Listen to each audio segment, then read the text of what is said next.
Hi, I'm Trevor Lund from RevTrev.com, and today we are continuing our discussion with Joanna Penn. Joanna, you're in England somewhere now, right? I'm in London. In Yes, just London. moved back from Australia. Okay, I lose track of people, but just time zone difference is like, yeah, I think it was somewhere somewhere in England. Um, Joanna has just released a new book called Prophecy, and it's a action adventure fiction. I'm going to let you tell us about it. What is Prophecy?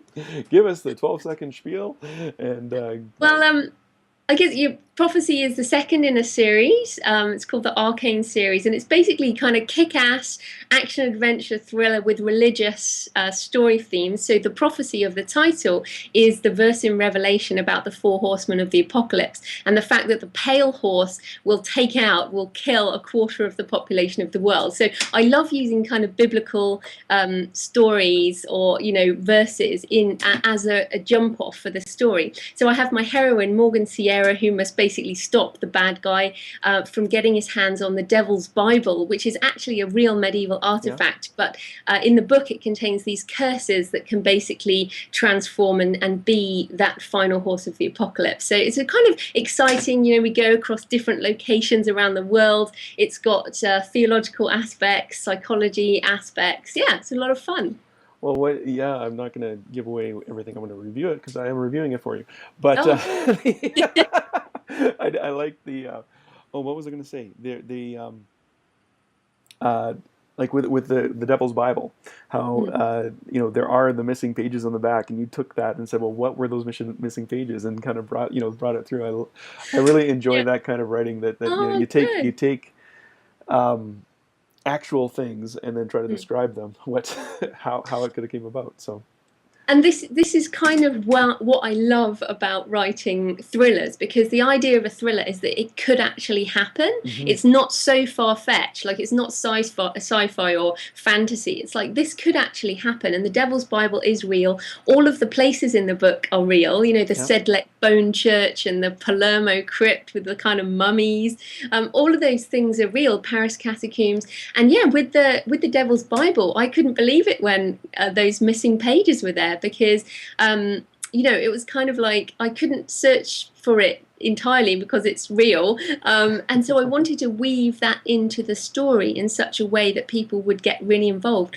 And what's amazing also about this process is synchronicity, which is an idea that the psychologist Carl Jung came up with, which is when you start trying to link things, amazing things kind of happen, Mm. and stuff is true. So I was looking for some mystery, and then there it was, the missing pages. So yeah, that was really exciting.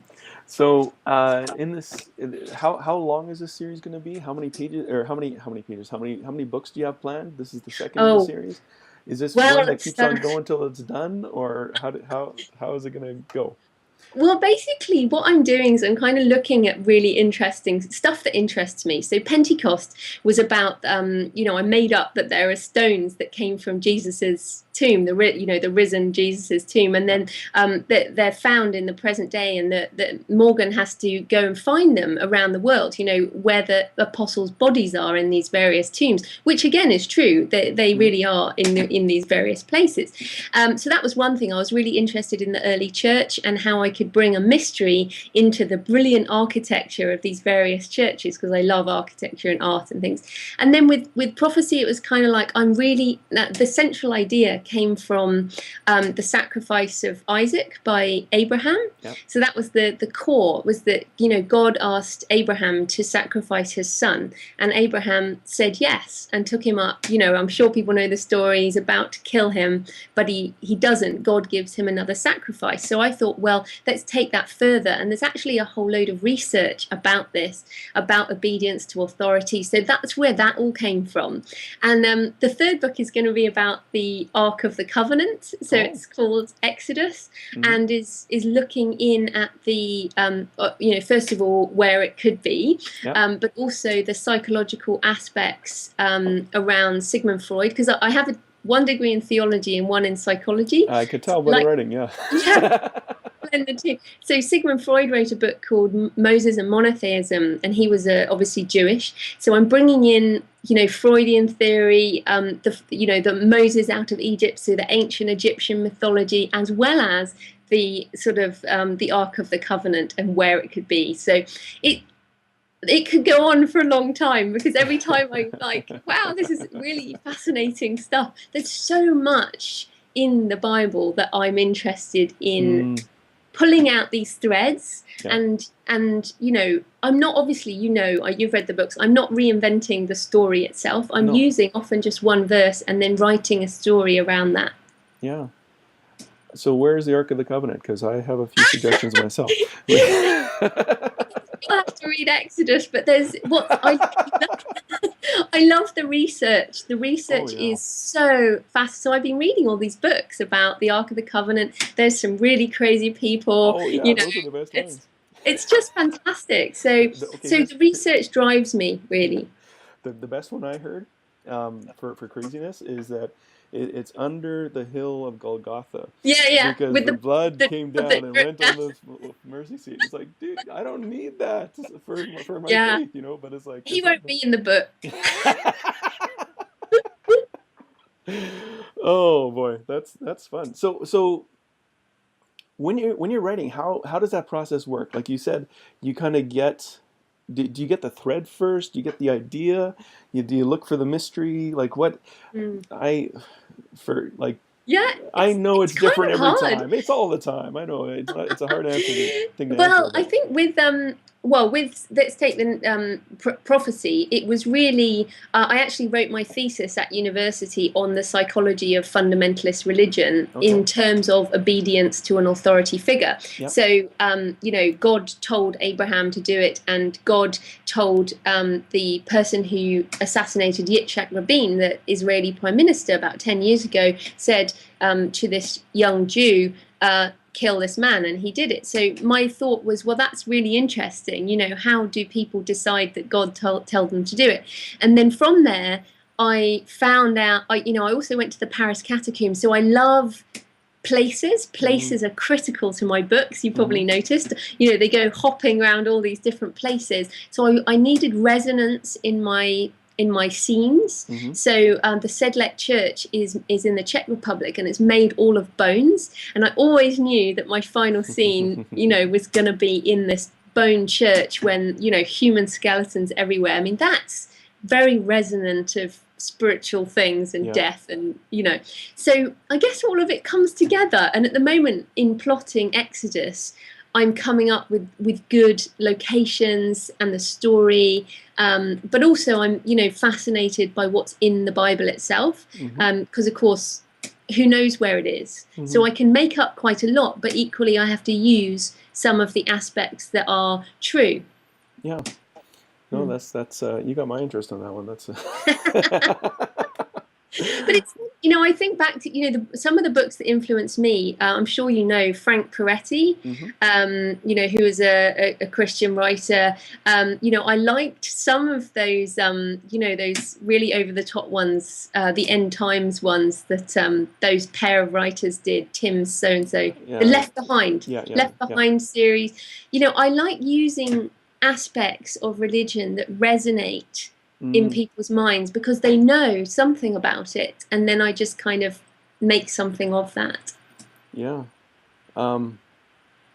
Check out Bob Cornuke, Cornuke. He's got the he's got the Base Institute or something. He's an ex SWAT team guy from LA. Seriously, I met him in New Zealand. He's a good guy, but he's got this whole video on like the real Mount Sinai that's in Mount Al-Bajal.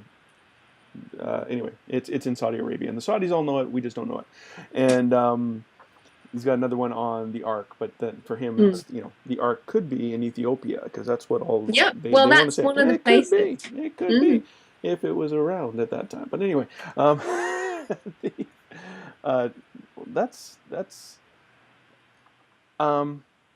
Do you know where your characters are? Like, the way that the reason why I like fiction is I'll develop characters and I'll let the characters play off each other, and then I get to the end of the story, and it's like, wow, that's cool. Like I don't know where it's going. Yeah. The story kind of writes itself if I develop the characters well enough. Mm. What your more places? You're more? Do you do that? Like, do you know they're going to go to this place and this is going to happen? You said before that you know the beginning, you know the end, and you let Mm. the middle write itself, right? Or Yeah, but what you've described is what they call a pantser, someone who writes by the seat of their pants. I'm more of a planner or a plotter, someone who yeah. plots before they write. So I will plot. So at the moment, I'm plotting the scenes and what will happen for Exodus. But what will happen as I'm writing the scenes is something will happen that I haven't planned for, and Right. also I'll have to come back to research in the middle. So I come up with my framework, and then I start writing, and then as I write each scene, things will happen. But my characters, I mean, this is the other thing about designing what you want. I want to be someone who makes a good living from writing fiction. Mm-hmm. And I studied what those people are, and they write series. So you have to Mm-hmm. write a series. Mm-hmm. You have to write a series that people enjoy, where characters carry on. So my main character, Morgan Sierra, she's like a kick-ass woman, and she has a partner, Jake, and they work for this secret British agency that's under Trafalgar Square that investigates religious mysteries. So in that way, I've set up the future books. Mm-hmm. So the people who make money write a series, and they keep their characters going. So I have to create something big enough to hold a series of books, which I think I have. Mm-hmm.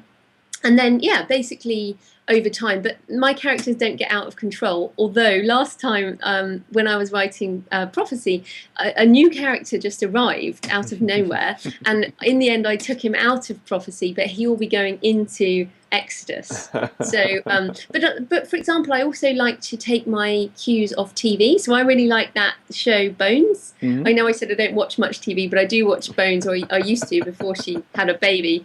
But the sexual tension between a male and a female character, Mm-hmm. I think, is really important Mm-hmm. in a book. Like, the fact that they never actually get together, but there's tension always, Yeah. is actually something that people like to read. Mm-hmm. So I don't write sex scenes, but there's a lot of tension. Well, that's good. I'm excited to see how it goes, and I'll be watching you myself to see how the sales go and stuff like that, because that's really exciting. So, thank you so much for being on here. And again, if you want to connect with Joanna, just go to the creative pen with 2Ns.com and sign up for her newsletter. If you're a writer, she's got all kinds of training for you, all kinds of help and advice. And if you're a reader, hey, she's got some books for you to read. Well, thanks ever so much for having me, Trevor. Oh, thank you so much for being here. Take care, and we'll be in touch, okay? Thank you. Take care. This episode has been brought to you by Expectancy Press, resources that impart hope and empower destiny. What do you do when bad things happen? You can thrive with the Live Positively resources at RevTrev.com.